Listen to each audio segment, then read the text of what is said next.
Good morning.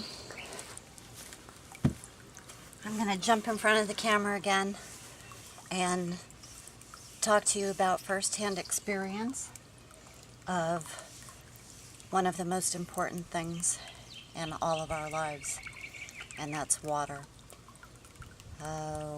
We could go weeks without food. We could only go a short time without water and a shorter time without air. And like I've stated in an earlier video, unfortunately I don't have the funds to do anything about the air quality, but the water quality, definitely. And I'm going to share with you a brief story leading into how we came to South Carolina and the water system. So Michael and I had met in Pittsburgh while working at Mellon Arena. And for those of you who don't know anything about the sports industry, Pittsburgh's kind of the mecca with the Steelers and the Penguins hockey team. So both of us had worked at both arenas, and the drive, it was a shared custody arrangement with my sons, and their father decided to move to South Carolina. And I tried for a number of years, months, about 18 months, to try to commute back and forth. So we finally decided to do the move, and Michael said, well, you know, I'm coming with you. So there we were in the primo spot in the service industry with the sporting events. So when we came here, Michael had plenty of management experience, and I had plenty of experience in my field, but the venues aren't here. So we took a series of odd jobs. Well, Michael ended up working for a water system company, and there are a few of these like Rainsoft, and you get the calls and the promos, and they'll come out and they'll test your water, and they'll try to sell you a very expensive entire home water filtration with the RO at the sink. And because Michael's so passionate about living clean and being healthy, he thought that this would be a great job, and for a short time it was. He, because he so believed in it, it was an easy sale. So he had to go through the training on his own time. They put him out there, and his pay was on a commission basis only. So we did okay for a little while, but nothing like we were used to living back in Pennsylvania.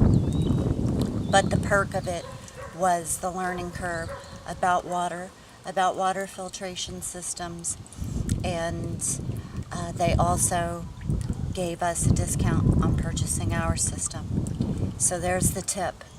If you really want to try to get one of these systems and you have free time or are looking for a job, oh, got an ant on me, excuse me. Maybe that's something you could consider, being one of these representatives for the water system company and making a couple bucks, helping some people, and getting a discount on the system. I don't know if all the companies do that. It just so happens that the one Michael had gone to work for did. So, which brings me to believing labels and water. So many preppers are stocking up on cases and cases of water.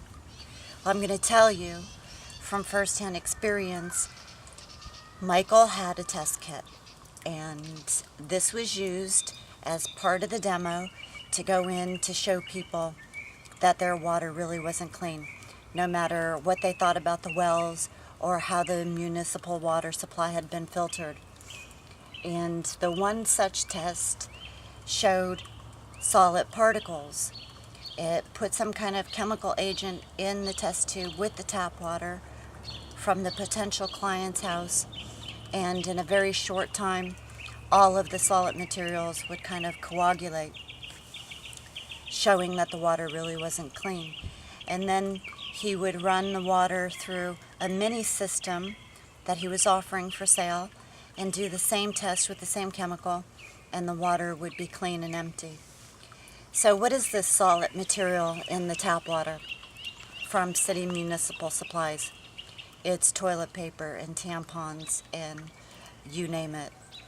And then, of course, EWG, Environmental Working Group, are supposedly kind of like a freelance group that goes around and does testing and like a consumer activism, and they publish their findings on food and water. And I had read a few years ago in Pennsylvania, Pittsburgh and Philadelphia had over 50 prescription drugs in their water supply. Now, bottled water, it comes from somebody's tap. Are they really filtering it? I know for a fact, because I had seen it with my own eyes, that some of the distilled water out there was indeed full of solid particles. Distilled should be totally empty, just as RO should be. So,